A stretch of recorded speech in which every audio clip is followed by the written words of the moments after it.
Genesis chapter 49, verse 28. Kung nasa amen? Tanamanindog paliw para sa pagbasa sa pulong sa Diyos.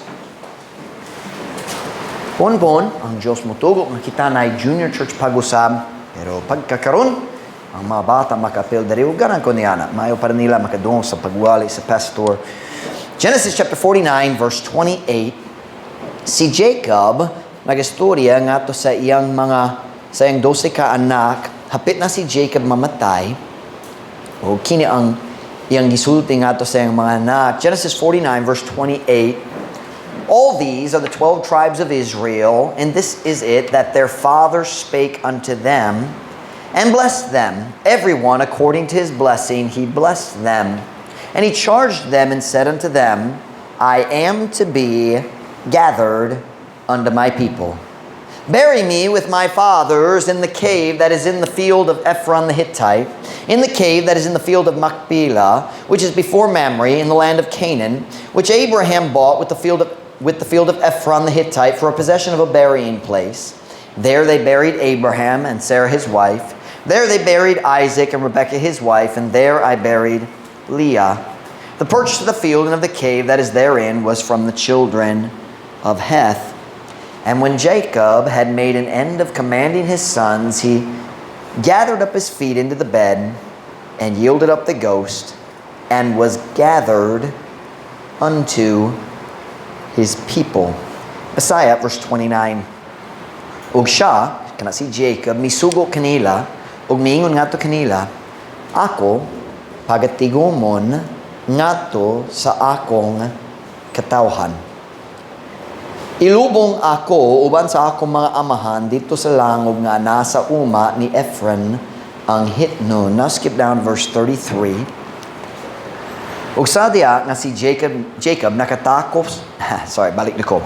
Ug sa diha nga si Jacob nakatakos, why can't I talk? Nakatapos na sa pagsugo sa iyang lalaking mga anak, iyang gipahiluna ang iyang mga tiil ngadto sa higdaanan, ug mitugyan sa espiritu ug gitigom ngadto sa iyang katawhan.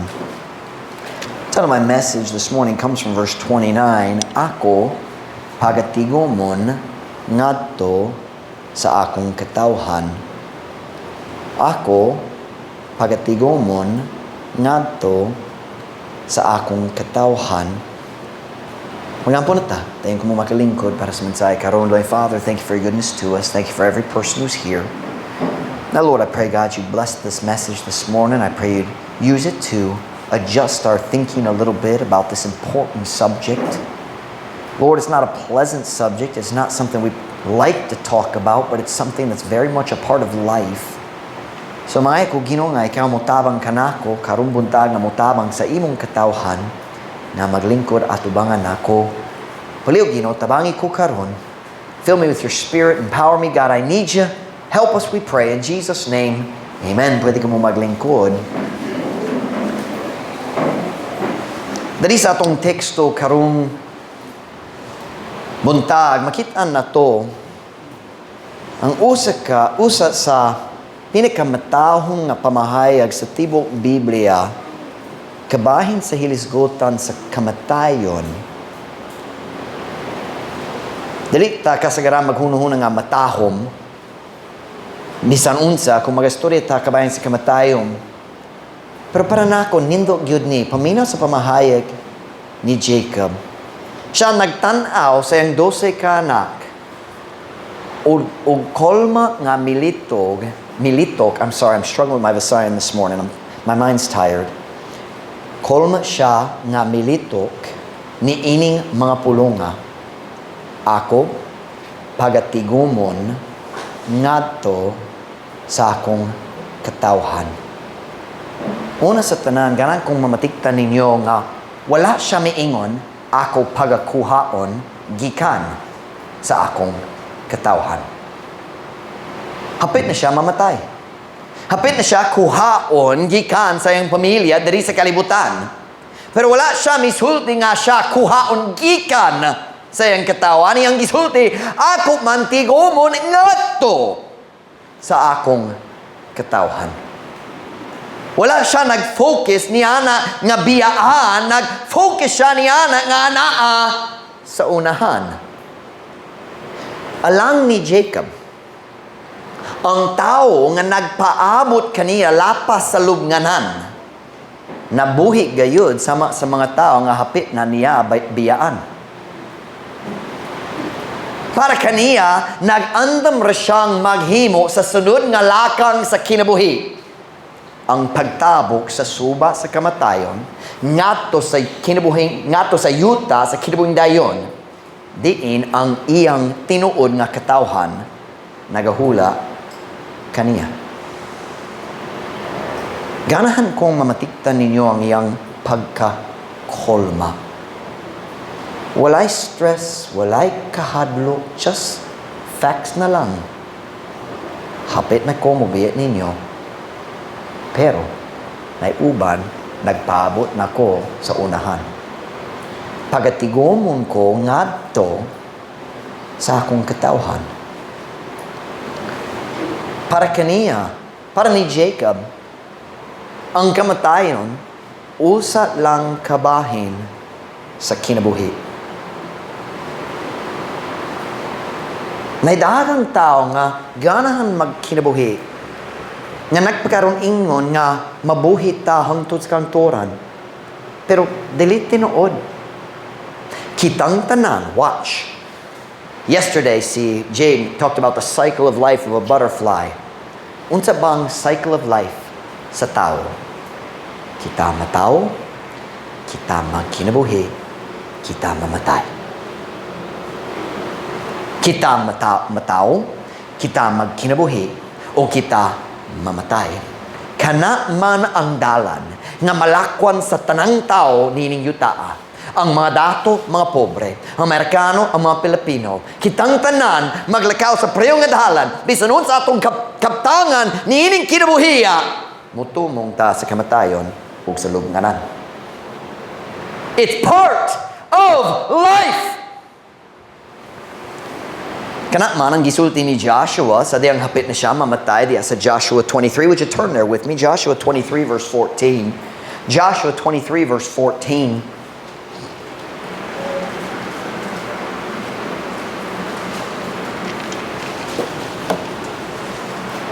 Joshua 23 verse 14. Unana say amen? And behold, this day I am going the way of all the earth. I'm not going to read the whole verse. Look at the sign kung nakay Bisaya.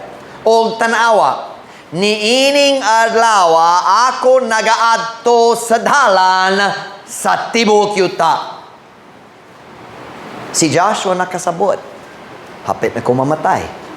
Bahin lang ni sa kinabuhi. Dili us ka dakong kasamok, dakong kagubot. Ang Diyos mo hatag sa kinabuhi, pero ang tanang kinabuhi na ay katapusan. Ang Diyos mo hatag, ang Diyos mo kuha, o kana ang iyang katungod. Nga naman kita magreklamo nga ang Diyos mo kuha sa kinabuhi nga siya man ang mihatag. Gawas sa Diyos, wala tayo kinabuhi. Si David, mingon sa maorang butang diya sa 1 Kings chapter 2. Turn there with me, please. 1 Kings chapter 2, verse number 1. Si David, hapit na mamatay. I can tell you one thing about the characters of the Bible. Silang tanan na us kabutang nga pareho diha sa tanan. Gawas ni Enoch ug Elijah, silang tanan namatay. Silang tanan na tao, nagkinabuhi, namatay. 1 Kings chapter 2 and verse number 1. Kunana, say amen. Now the days of David drew nigh that he should die, and he charged Solomon his son, saying, I go the way of all the earth. Be thou strong, therefore, and show thyself a man. Karon, ang mga lao ni David nagkaduol nga siya gayud mamatay. Ug siya misugo ni Solomon, iyang lalaking anak nga nagiingon, ako muadto sa dalan sa tibok yuta. Busa magmalig-on ka. O ipakita ang imong kaugalingon nga usa ka lalaki. Very simply, that means pagpakalalaki. Be a man. Ako mamatay, it's your turn, pagpakalalaki. Si David mingon nga to ni Solomon ngayong anak, hapit na ko mamatay. Pero dali ta kinahanglan nga maghubot gayud tungod ni ana, kini ang dalan lang nga malakwan sa tanang tao. Hari ug pobre. Walay diferensya. Pero sa dihang ako mamatay, ikaw kinahanglan nga malig-on ra gyapon. Truth Baptist Church. Kung kita nagato gayod sa mga kamatuoran ni ining libro ha, mahimo man nga kita magmalig-on gihapon diha sa panahon sa kamatayon. Bisan kon kana mohikap sa atong kaugalingon gihigugma. Ang taong nagatuo nining basahona, dili kinahanglan mo atubang sa kamatayon sama sa mga tao nga wala gayud nakaila sa atong Dios. Turn me to 1 Thessalonians chapter 4 and verse 13. It's a sad thing when a Christian allows the death of a loved one to destroy his faith and hinder his Christian walk. Luoy kayo kung ang Kristohanon, hey, angel, kasalanan. Delikado gyud sa may nga church kang pastor makakatuon sa tanan ngalan sa mga membro. Last Wednesday, nagwali ko sa jail. Piniriso dito sa likod-likod nga bahin. Nag-istorya, nag-distract sa tao-tapan niya. Pero na problema para niya. Ako, kabalo sa yung ngalan. I said, Gibson.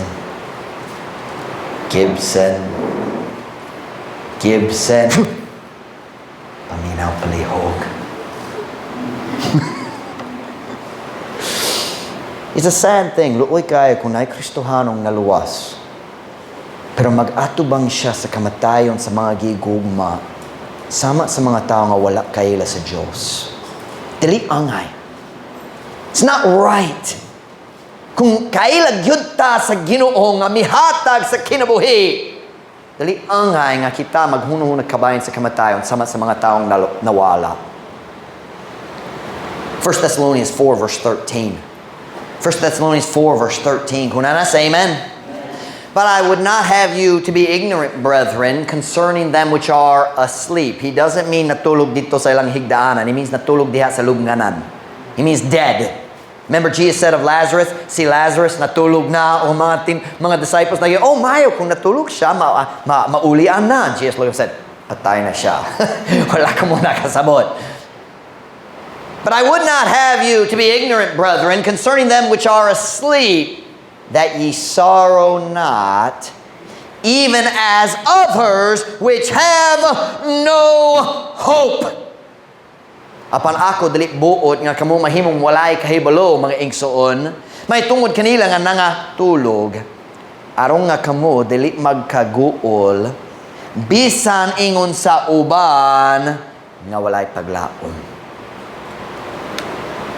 Wala siya maingon diri nga dili angay lang kanato nga magkaguol diha sa pagkawala sa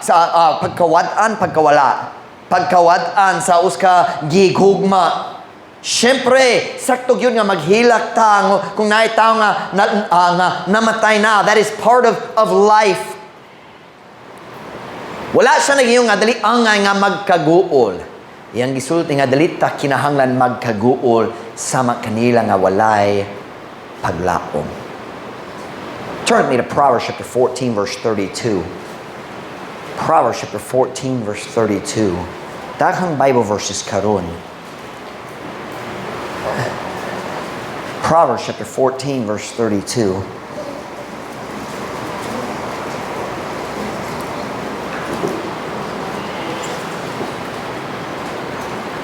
Proverbs chapter 14 verse 32. Kunana, say amen. The wicked is driven away in his wickedness, but the righteous hath hope in his death. Ang daotan giabog diha sayang pagkadaotan apan ang matarong adunay paglaom diha sa iyang kamatayon. Unsay pasabot diri nga itaw nga matarong?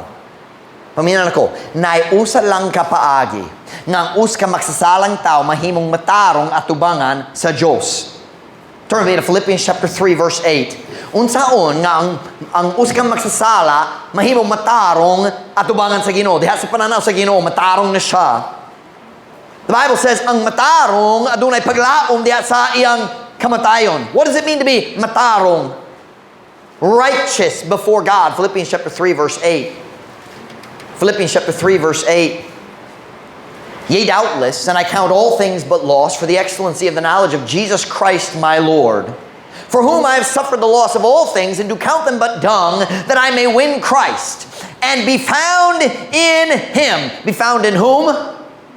In Him. And who's the Him? Christ. That I may win Christ, and be found in Him, in Christ. What does it mean to be in Christ? Naluwas na. And be found in Him, not having mine own righteousness, which is of the law, but that which is through the faith of Christ, the righteousness which is of God by faith. I'm going to read verse 9.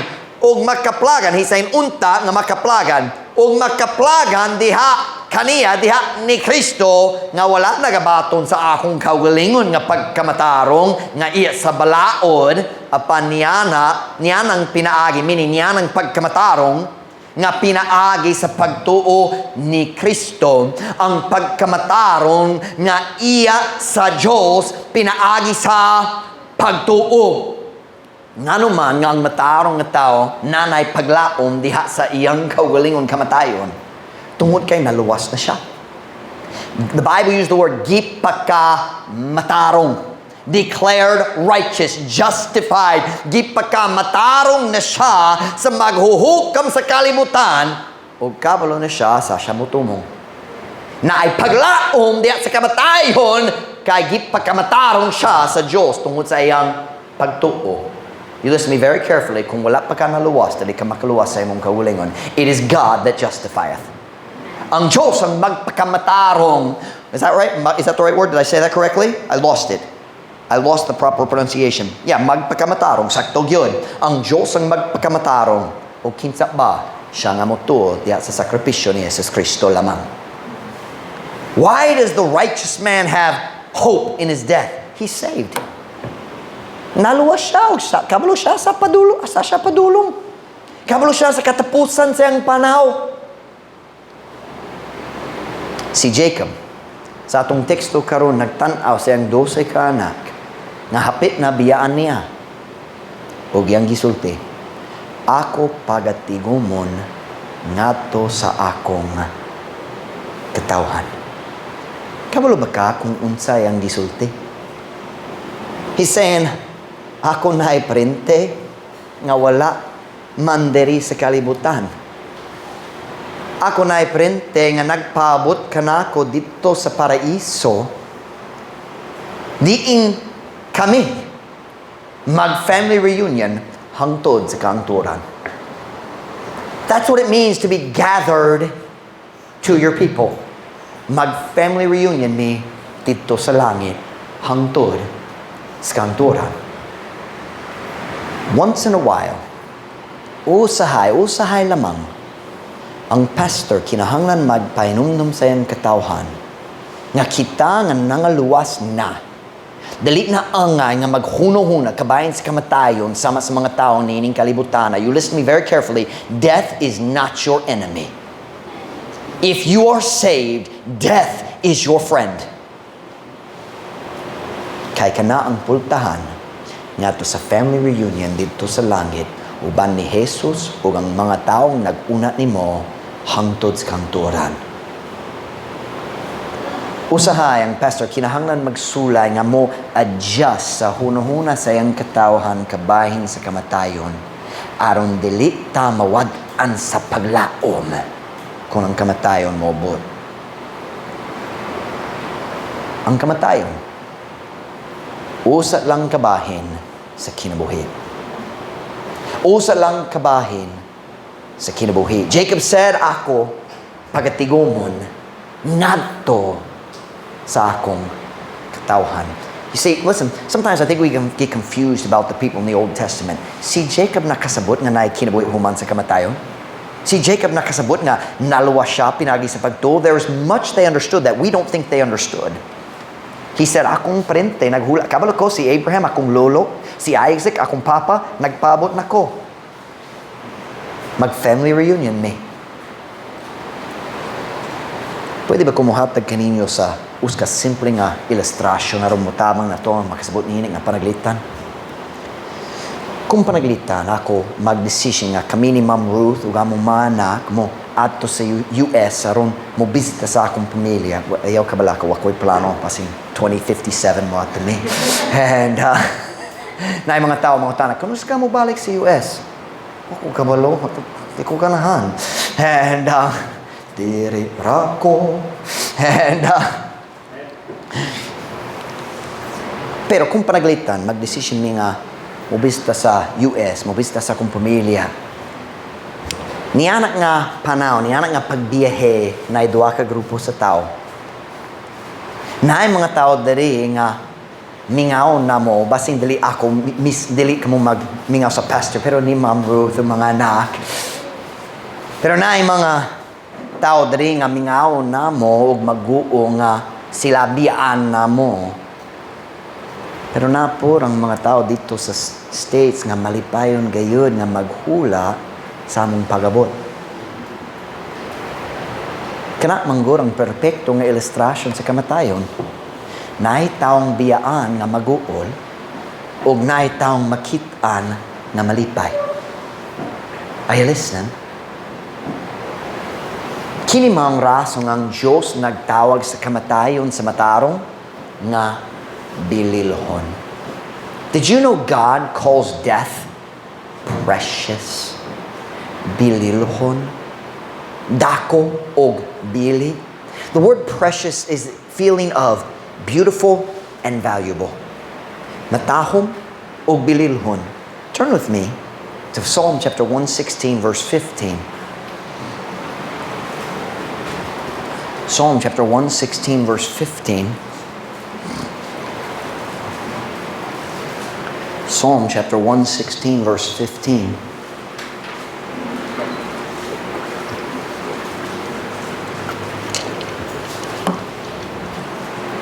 Kunanas, amen? Precious in the sight of the Lord is the death of His saints. Bililhon diha sa pananaw sa Ginoo ang kamatayon sa iyang mga balaan. Nanghinaot ko nga kamo makakita sa kalipay diha sa nawong sa akong papa, sa dihang kami mogawas gikan sa airport dito sa Detroit, Michigan. Nanghinaot ko nga kamo makakita sa kalipay diha sa nawong sa akong mama, sa dihang kami mosulod sa balay sa unang panahon sa pila ka mga tuig. Maka-imagine ba ka? Kung nakay tsansa nga mutanaw sa mga taong gigugma nga wala nakakita sa usag-usad, dugay na. Kung nakay chance nga mutanaw sa diyang sila magkit-an ay pag-usab, first time dugay na. Bisan wala ka kailan nila, maglusod ka nga dili maghilak sa pagbantay sa kalipay kung makit-an ay pag-usab. Kay bililhon manggod kana nga panahon. Am I making sense to you today? Tinuod gyud bililhon man diha sa pananaw sa Ginoo ang kamatayon sa iyang mga balaan. Kay ngano man, kay tigomon siya ngadto sa iyang katawhan. And God gets to watch the family reunion. Kita dali makakita, pero siya makakita ug magapil pod. Minainungdom mo sa diyang seat Stephen gibato og namatay. Og yang gisulti, nakakita ko sa langit na abri na. Og si Jesus nagtindog tapad sa diya sa tunga kamot sa iyang amahan, naghula siya nako. Nagadungog ko sa story kabayan sa atheista nga nagbuhanggit siya. Iyang giduo sa pastor, true story ni. Siya nagduo sa pastor, nagingon, ang Biblia nagingon nga si Jesus Kristo naglingkod sa tunga kamot sa amahan. Pero diha sa story ni Stephen, nagingon nga nagtindog siya sa tunga kamot sa amahan. Unsay tinuod? Unsay kabuang sa mga atheista? Let me tell you, it's real simple. Kung ang taong gigugma ni mo uli, mo barog na karo mo tagbo niya. Jesus stood up kaya ang iyang faithful servant mo uli na o nagpaabot niya. Pero kung ako mag-story niya ng atheista, kini akong buhaton, tanawa, simple kayo ni watch.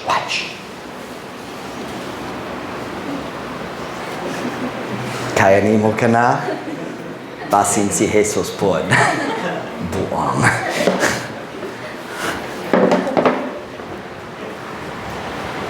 Never be intimidated by atheists. They're dishonest and stupid. The fool hath said in his heart, there is no God. Nagato ko sa science. Because you don't want God to tell you what to do. Di kaganahan ng Diyos magsugot ni mo. Why labot sa science? Ang problema ang unsay pulong, ang what's the word rebellion? Ang pagka-rebel? What's the word? Ang pagkamasukihon sa iyang kasing-kasing. This message is not about atheists, but I will say this. You don't want to watch an atheist die. It's ugly. It's a scary thing kung ang atheist ang tao nagsalikway ni Jesus mamatay. Christians die different than lost people. Let's go back to our text verses, would you please? Genesis 49:33, the end of the chapter. I believe that's the last verse. Genesis 49:33.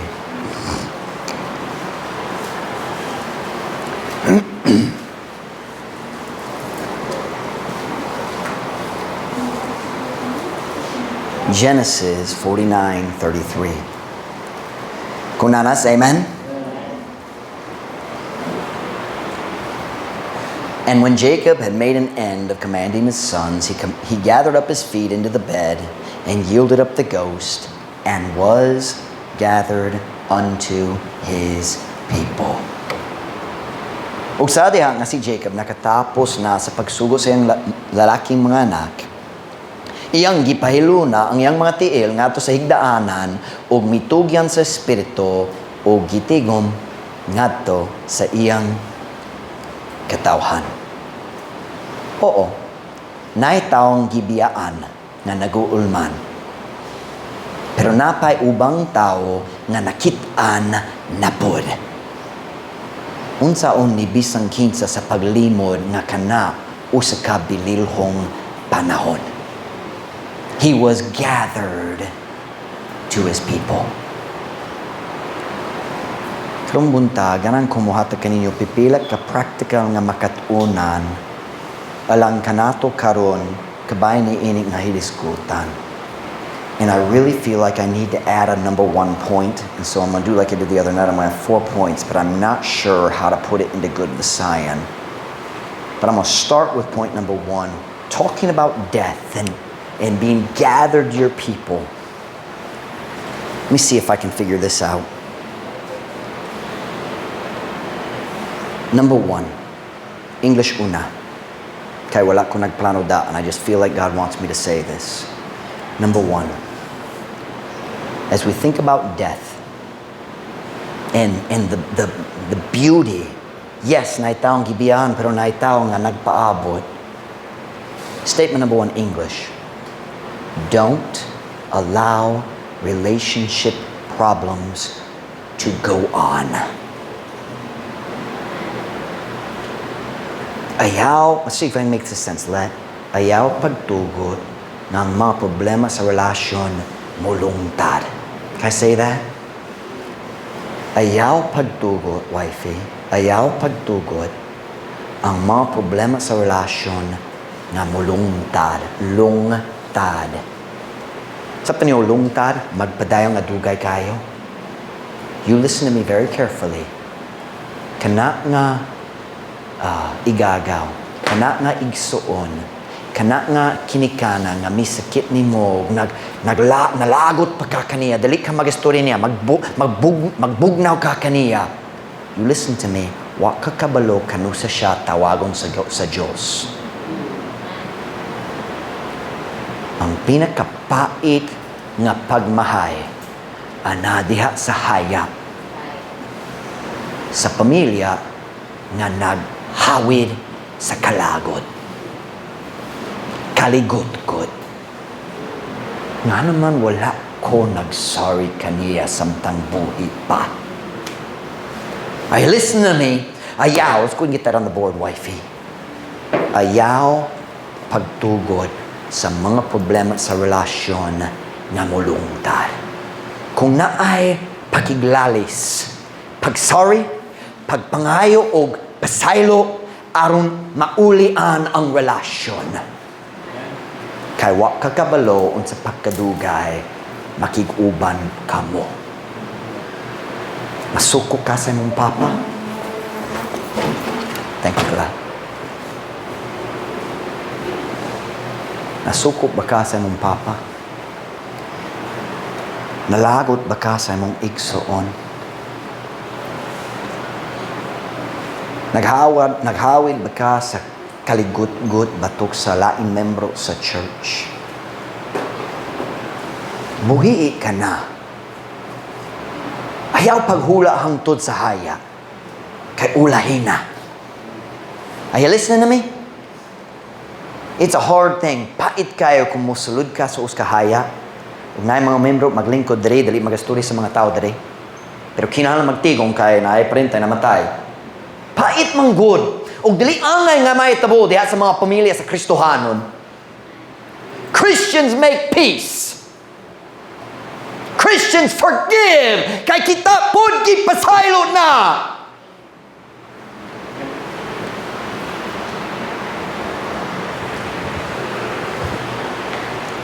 Ayaw pagtugo sa mga problema sa relasyon nga mulungtad.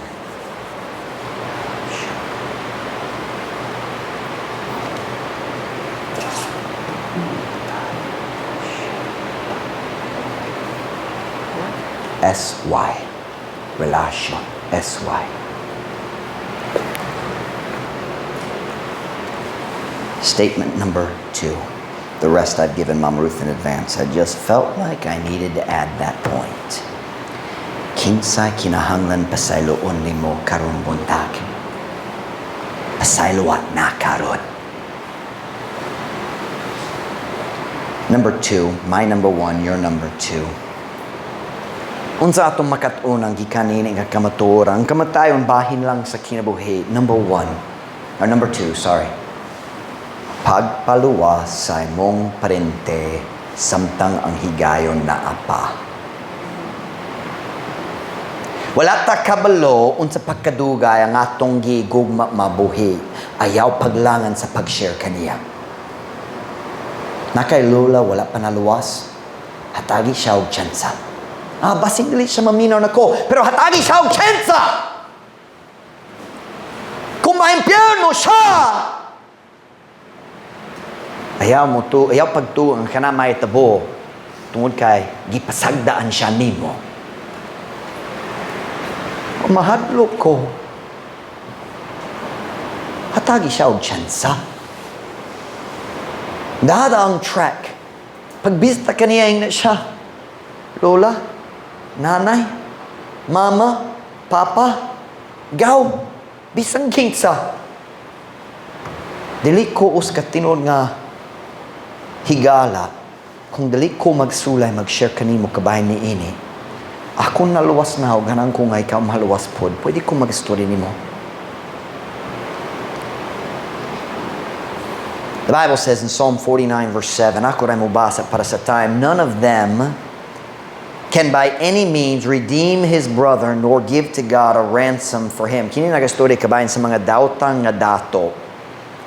He says, none of them, silang mga dato, walay usa nila, can by any means redeem his brother, nor give to God a ransom for him. For the redemption of their soul is precious, and it ceaseth forever, that he should still live forever and not see corruption. Let me explain that. Nor give to God a ransom for him. Dayon mag-skip sa verse 9, that he, his brother, should still live forever and not see corruption. Do you know what God's saying? Dili ta makapugong sa kamatayon sa atong gigugma. Malatay gahom ni ana. Ang atong mahimo lang maong paghatod sa mayong balita sa kaluwasan pag-una sa ilang kamatayon. For it is appointed that a man wants to die, and after this the judgment. I'm saying, number one, pagpaluwa sa imong parente, samtang ang higayon na pa. Number two, kung ang Diyos mo kuha sa taong gigugma nimo, siya wala nakasala bato kanimo. Are you listening to me? Ang Diyos ang muhatag sa kinabuhi, o ang Diyos ang mukuha sa kinabuhi, o siya lang makadesisyon sa saktong panahon. You didn't choose the day you were born, and you will not choose the day you die. Ang atong kinabuhi nasa iyang kamot. And when God takes someone we love, He hath not done us wrong. Si David, naging Ngadto ni Solomon sa atong gibasa ganiya, I go the way of all the earth, be thou strong therefore, and show thyself a man. Ako mo ato sa dalan sa tibok yuta, busa magmalig-on ka, ug ipakita ang imong kaugalingon nga us ka lalaki. Listen to me. Ang tanang yutanong kinabuhi mo tapos sa kamatayon. Tanan! Hello? Kung duha ka tao magpakasal, silang duha na hibalodaan nga usa kanila molubong sa lain. It's in the wedding vows, till death do us part. Hangtod ang kamatayon mo pahibulag kanato. Unsay pulos sa kalagot batok sa Dios. Tungod kay siya nagdesisyon nga mukuha sa tao nga siya mismo ang mihatag kanato. We have an English expression. It goes like this. It's better to love and lose than to never love. Nga naman wala siya nagtungan na duga nga among relasyon. Batanong pa iyang gikuha. Wow. But would you have rather God never gave you that person? Nakahigiguman ko niya. Magbaylo baka unta ang katamis niya ng relasyon? Would you trade that for a life of no pain because you never lost someone you love? May klaro nga itong hunuhun nga musuko sa Ginoo kung siya mukuha niya nga siya mihatag. Naay pait nga kasubo tiya sa kung mawala atong gigugma. Pero ayaw kalimti, tamis kayo kanat na panahon nga kumuna kikuban. Am I making sense? It's better to have loved and lost than to have never loved. Ang kapait sa pagkawala, ang kapaitan sa pagkawala of losing. Listen, ang kapaitan sa pagkawala. Dili mo, that's what I'm looking for. Dili mo labaw sa katamis niya ng relasyon. Am I making sense to you? Don't get angry at God when He takes someone you love. He gave you that person. But Pastor Mike, ang Diyos mikuha kaniya gikan kanamon. No. Ang Diyos mitigong kaniya ngadto sa iyang katawhan, nag-family reunion na siya.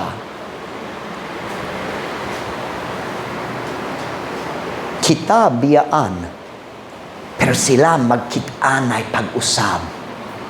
Unsa bay katungod nato nga masuko kabahin niyana.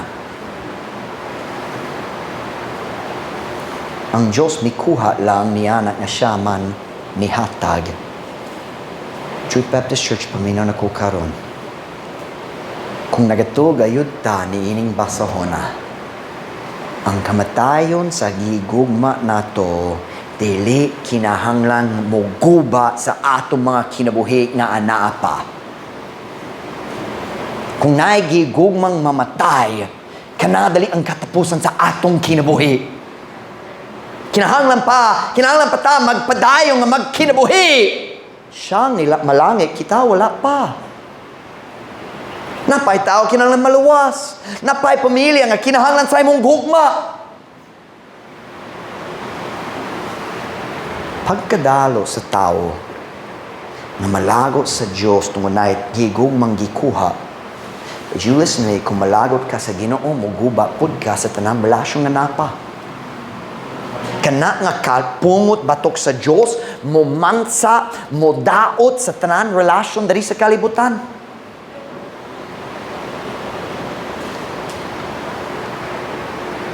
Usahay, na itaong gigugma na to, nga mouna na to nga to sa langit.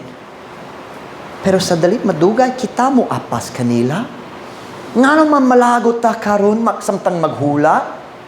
Nga naman maguba ta sa kinabuhi nga napa tungod na itaw nag-una.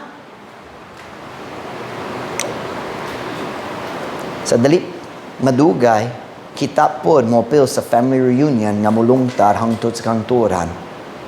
We shouldn't think about death like the world does. It's not the end, it's the beginning. Ang kamatayon dali ang katapusan. Kanang sinugdanan sa walay katapusan. Does that make sense? That's nice.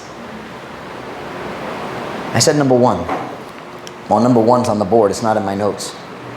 Ayaw pagtugo sa mga problema sa relasyon nga mulungtad. Number 2, pagpaluwas. Notice, I didn't say pagluwas. Dali ka makaluwas sa imong pamilya, pero ikaw makatabang nila. Ikaw pwede mahimong galamito, hindi sa kamo sa Diyos, aron siya maluwas. Pagpaluwas sa imong parente, samtang ang higayon na apa. Number 3, kung ang Diyos mo kuha sa taong giguman nimo, wala siya nakasala batok kanimo. Ayaw kalagot kaniya.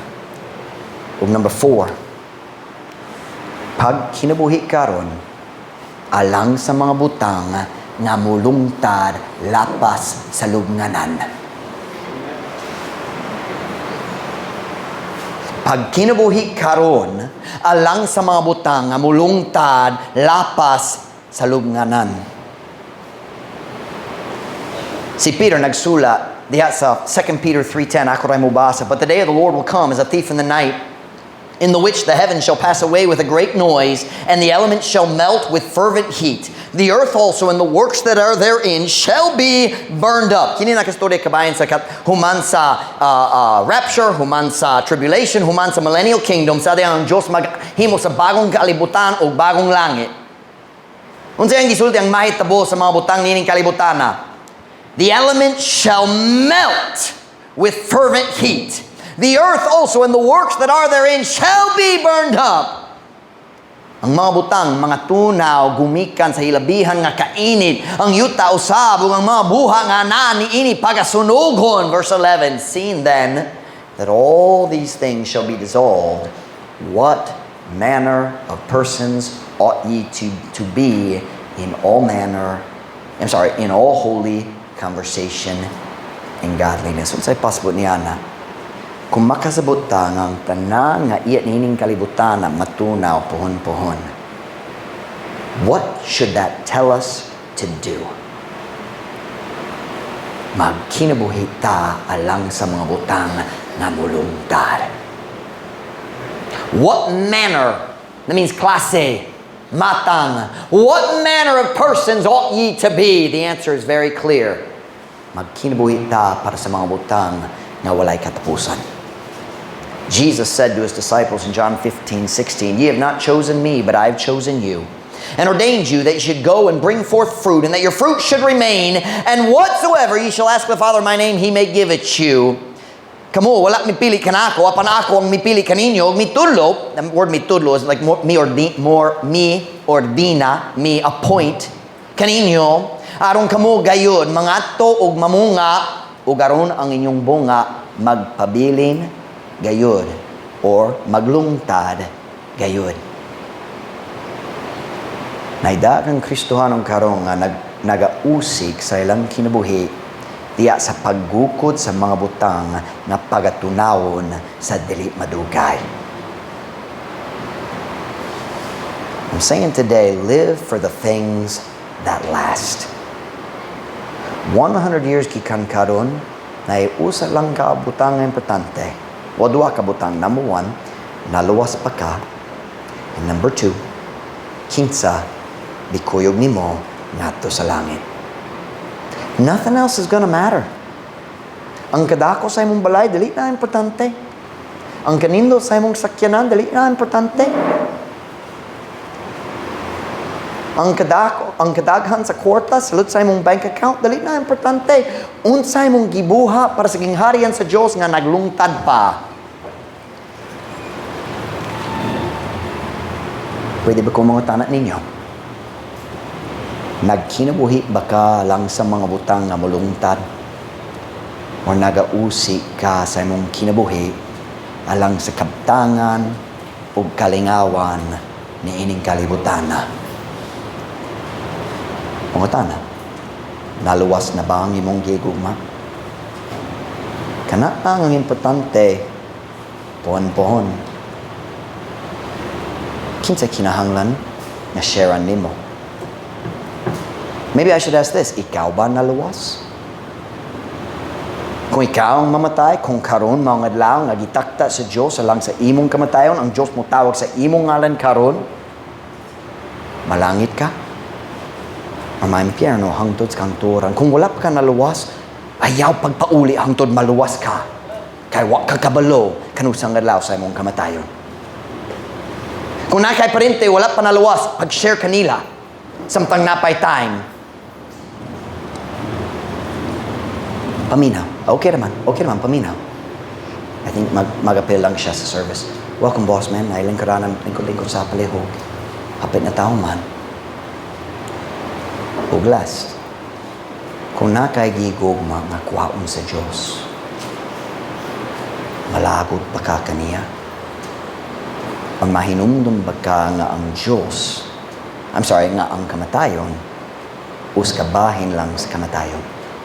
Nasayo ko, ang kamatayon, uskabahin lang sa kinabuhi. Ang pagbalhin, gikan sa temporaryong kinabuhi, ngadto sa kinabuhi walay katapusan, kung naluwas ka. Unta nga kita diri sa Truth Baptist Church, modawa sa uska Dios nung paagi sa hunahuna kabayan sa kamatayon, aron Dios nun ang atong kinabuhi, pagkinabuhi karon. On every head bowed, every eye closed, dugo na mga ulo.